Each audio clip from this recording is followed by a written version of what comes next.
All right, so the 2023 NBA draft has officially concluded, and now it is time to hand out some Warriors draft grades.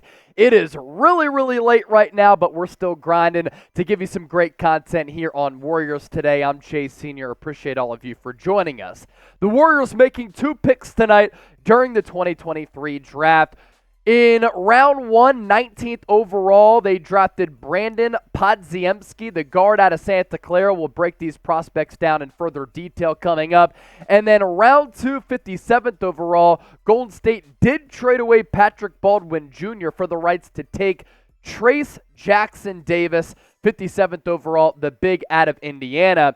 And my overall draft grade for the Golden State Warriors here is Mike Dunleavy undergoes his first draft as the new Warriors general manager taking over for Bob Myers is going to be a B. But I do want to hear from you down in the comment section right now. What do you think about what this organization did?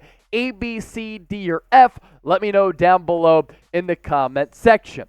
The Warriors making another move during this draft day and trading for Chris Paul, and trading away Jordan Poole. And they had a couple of needs on this roster. I think they needed to get a little bit younger. They needed to add to the wing. They also needed to fortify that front court a little bit.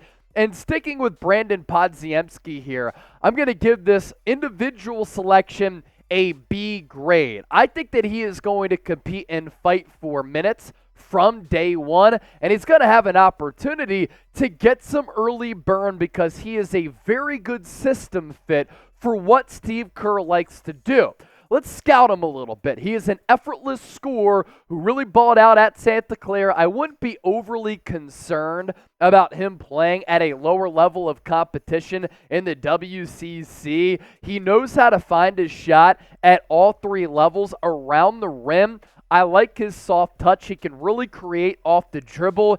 He is not a good defender, and because of that, it gets to a point where he will get targeted a lot. So now that you have Chris Paul, Steph Curry, and Brandin Podziemski, you might struggle on the defensive end of the floor, but he will help you on the offensive end of the floor. I'm not sure what this means for Donte DiVincenzo, who did shoot around 40% from 3, but Podziemski does play at that guard wing spot, and Donte DiVincenzo could get a lot of money in NBA free agency, and if you're able to save money with Podziemski here and let DiVincenzo walk after he increased his value with how he played this past year, then that's okay because you are going to be cash-strapped deep into that luxury tax. Podziemski, 6'4", 203 pounds with a 6'3" wingspan.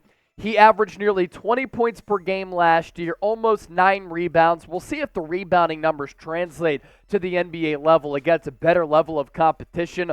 Almost 2 steals per game. So while he doesn't have great defensive numbers, he does have some decent defensive skills, at least, that maybe you can build upon, and some good attributes and instincts there. 3-point percentage is really what I'm focused on here. Nearly 44% on his 3-point tries. Good handle. I'd like to see him become a little bit more of a playmaker, but he is definitely a score-first guy. For his size, those rebounding numbers certainly pop off of the screen for you.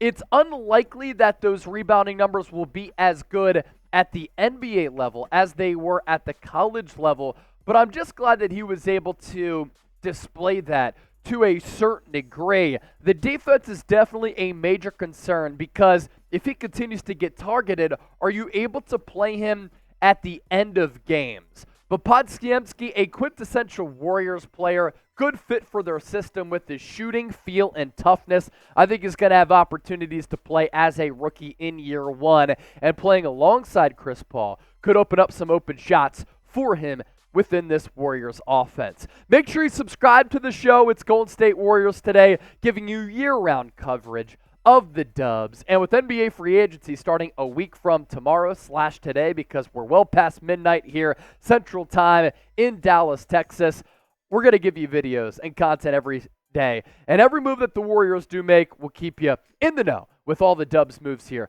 throughout this offseason.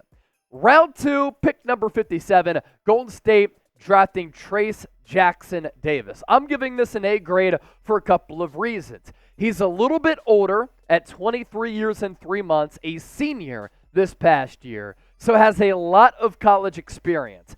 I think that people make too big of a deal about players who enter the draft at this age. Why is that? He's going to be an immediate rotational player, and who cares that he's 23 years old? If he is an impact player for this team for the next 4 to 6 years, he's right in the heart of his prime. And at that 6-year mark, he's like 29 years old. So if he can play right away at 23, I don't care about the age, frankly. Solid size at 6'9". He can really run the floor to a very good level and just has a pro-ready build and pro-ready skills. Almost 21 points per game last year. Athletic big who can skywalk for putback slams or lob passes. So because of that, he can dash to the cup on some of those pick and rolls. Very good rebounder who showcases that second jump to quickly go back up. So he does have some twitchiness in his legs. Is he a 4 or a 5 at the NBA level? What I think he's going to be is a good backup to Kevon Looney. Last year at Indiana, the numbers were really, really good. 21 points per game, 11 rebounds, almost 3 blocks per night.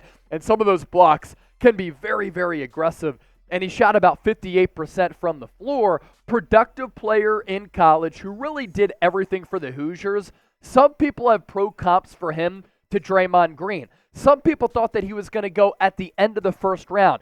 He goes all the way at 57, the second to last pick in the draft this year, and that's why I love the value of this selection. Good post footwork, did most of his scoring with his back to the basket for Indiana. Not going to be a guy who's going to shoot the basketball, nor does Kevon Looney. That's why I think it's a good scheme and system fit. And my concern, his size a little bit. Can a player who doesn't have a jump shot contribute offensively at 6'8"? There's also position concerns, right? Is he a 4 or a 5 at the NBA level? His body screams 4, but he plays larger than that at that 5 spot. Good rebounder, like I said, and even though he lacks some of that size, a solid defender who rotates well to help on drives, and that's something that you need to have at the NBA level. If he develops a consistent 15-foot jump shot, then he can be a very good rotational big who can be a backup. Doesn't have a right hand, really. The comp for him, Isaiah Stewart with no jump shot. We talked about Isaiah Stewart the other week. But for our draft expert, Nick Roloff, he had him as the 34th overall player and the 6th overall big in this draft class. He goes round 257, and you do trade away Patrick Baldwin Jr. What it's going to come down to, who makes an impact first? Trayce Jackson Davis or Patrick Baldwin Jr.? So the Warriors picks here, Brandin Podziemski, round 1, 19th overall, the guard/wing out of Santa Clara with some really good shooting ability, and then Trayce Jackson Davis fortifying that front court for Golden State, 57th overall. So right now, I want you to fill in the blank and tell me right now that the Warriors are a top blank team in the NBA. They can compete for a championship next year. A lot of work to still do in NBA free agency, but a good draft night and a first draft night for Mike Dunleavy Jr.